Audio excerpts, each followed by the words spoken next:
Hello and welcome to my channel. My name is Jennifer and I will be showing you my next project. I'm super excited about it. It's called the Owl Wreath, and this is actually the first time I'm going to be putting a wreath together, so I decided to put a video together on what's in the kit, and I'll show you everything in here and what to expect when you dive in. So if you're new at doing this project, if you're new doing any type of Bucilla, feel free to check out my other tutorials as well as follow me on this one, because I will be showing you step by step on how to put this one together and answer any questions you have along the way.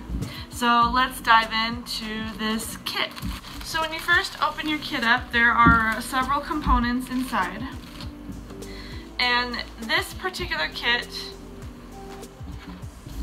has the picture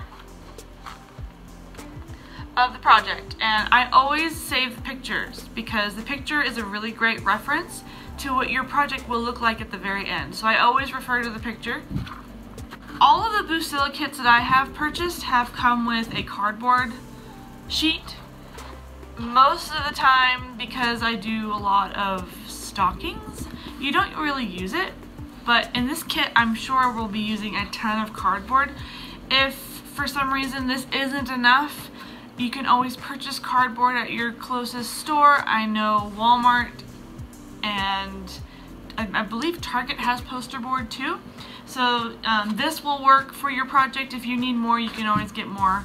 The cheapest that I have found it is less than $1 for a sheet. So I do have extra poster board or thin cardboard. I usually use poster board, so you can always use that. Make sure you save this. Every project comes with a sheet of instructions, and every sheet is different. For this particular project, the sheet is pretty big. It's folded up, and if I unfold it all the way,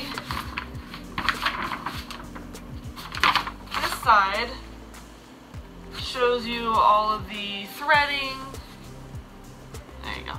So this side shows you the threading and the stitches and everything, as well as the instructions right here. If you open it up all the way, it gives you a pretty good idea of your project, and it's numbered and labeled and everything.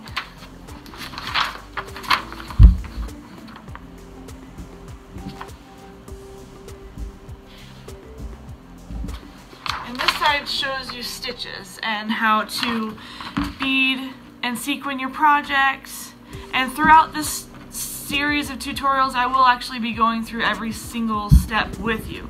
So, because I have a tripod now, which I love, by the way. If you want the link to it, it's down in the description box to check it out. It was really cheap, under $20, super light, and I'm using it right now, and it's great because I have both my hands. So anyway, so that's the instructions. We will be definitely using those. Felt, and every piece is stamped. For example, this brown piece has stamped out pieces, and they're numbered. It's really hard to see on that piece. Let me try a different color.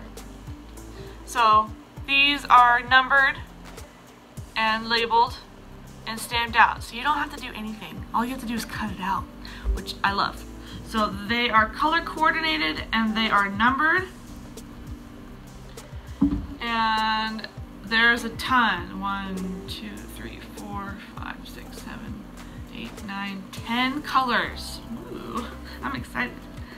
And normally there is a base color, and in this case the base color is this color, and when we cut it out, it's going to be the actual wreath part of it. And there's always two sides. Front side, which has the stamps on it, and then the back side, which is blank. So most likely we're going to start with the green. So there's your felt, all organized for you, which is great. And every kit comes with a bag of stuff, and we're going to open this bag and I'll show you what's inside. There are a couple of things here. First and foremost is the thread, and the thread does not come organized, And it does say in the instructions to organize your thread. The best method that I like to use is thread holders. And the way I like to organize my thread is on a giant ring. You can get these thread holders at a craft store or any type of, I think even Walmart, I'm pretty sure Walmart has these. And you can, I bought this ring along with the thread holders, they came together. And then I take my pencil and I label each thread holder. So this one's obvious, white. And then this one's red. Some of them are obvious, but then there's other colors you're like, oh, okay. Well, either way, I like to label them. So I'll label them, and that way you can have them all here and not have them all over. So that's your thread, and you'll organize your thread in the very beginning. So when you first open your kit, that's the first thing you'll do is you'll organize your thread.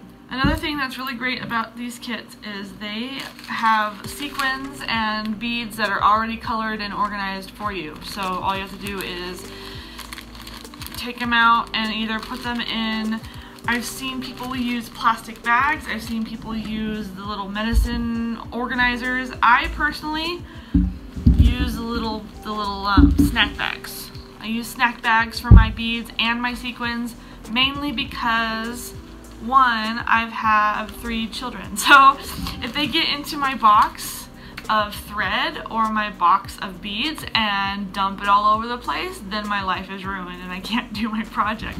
So it's much easier for me personally to use little snack bags. I know they do have smaller snack bags that you can use. These are just ones that I had in the closet I didn't want to, I wasn't using, so I use them for beads. So that's what I do for the beads and the sequins. Both come color coordinated and organized. Lots and lots of stuff. Lots and lots of colors. I'm super excited. All these colors that aren't Christmassy, which is really weird because I'm using Christmas colors, reds and greens and whites and everything. So it's really cool to do something non-Christmassy. So those are in there, the beads. And last but not least, the thread needles. Okay, so there's 2 types of needles in here.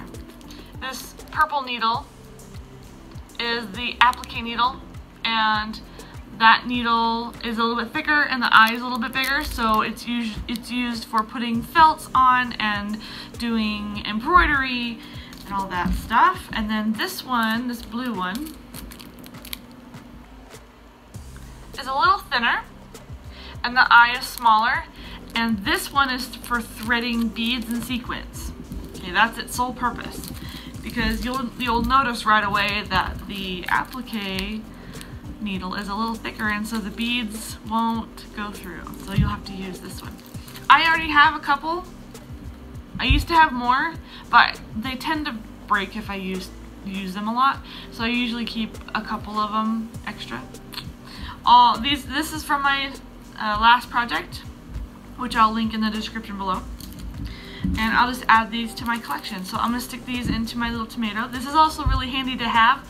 It's not necessary, but it's handy. And I like to keep my little pins in it too, to keep pieces in place, because some pieces need a little more anchoring before I actually applique it. So those are the 2 needles in there.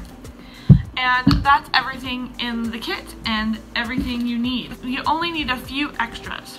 Okay, I highly recommend getting a thread organizer, whether it's doing it this way or they even have the cardboard ones that are long and you can just wrap it around those. However you feel, I would recommend getting some sandwich bags, or if you prefer to use the organized bead box, it's up to you. If you have any straight pins, those are good to have. A pencil, a tomato, and I have a couple of scissors that I like to use. The first scissor is the normal fabric scissor. This is dedicated for fabric cutting only, and it's for cutting out your felt, so that's important to have. This one's optional. I use this for cutting my threads, mainly to get into the really close corners, and because sometimes I've actually cut a little too much with this one, and and so I'll switch over to this one to just get the little tiny corners. But mainly this is for thread cutting. So, and last but not least, very important, polyester fiberfill. This one says it's for quilt batting, but it's actually for anything, really. I've used this for stuffing pillows. I've used it for stuffing little stuffed animals that I've knitted or crocheted together. I've used it for all kinds of things. You will need some for this project, so get some of that. I'll link that down below in the description. That is the project that we will be doing, so I'm super excited about it. And in my next tutorial we will be starting from the very beginning, so look out for that. Question of the day: if you could choose your spirit animal, what would that be? My spirit animal, for several reasons, would probably be a hummingbird. A couple of reasons why. One reason is because I'm a huge Harry Potter fan, and my Patronus is a hummingbird, so that's a big deal for me. So if I had to choose a spirit animal, that would be it, a hummingbird. If you'd like to share what your spirit animal might be, please comment down below. I would love to hear your answers and get to know you guys a little bit more. If you enjoyed this video, please like and subscribe, and tune in by clicking the notification bell for future videos. I hope to see you guys next time. Bye!